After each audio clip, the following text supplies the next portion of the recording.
মই নভা IVF ফাৰ্টিলিটিত যোৱা অক্টোবৰ মাহৰ পৰা আহিছোঁ, ট্ৰিটমেণ্টটো ষ্টাৰ্ট কৰিছোঁ। তাত ৰাতুল দত্ত ছাৰৰ আণ্ডাৰত ট্ৰিটমেণ্ট ষ্টাৰ্ট কৰিছোঁ।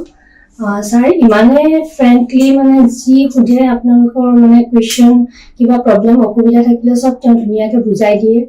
আৰু এইটো অলমষ্ট 6 months মান লাগে মানে ট্ৰান্সফাৰ কৰালৈকে এই জাৰ্ণিটো। মইতো বহুতেই ভাল পাইছোঁ। এতিয়ালৈকে মোৰ 4 months চলি গ'ল, মানে ট্ৰান্সফাৰ হোৱা নাই, তথাপিতো ট্ৰান্সফাৰ আগৰ ট্ৰিটমেণ্টখিনি চলি আছে, 4 মাহমান হৈ আছে। তো মইতো ভালেই পাইছোঁ।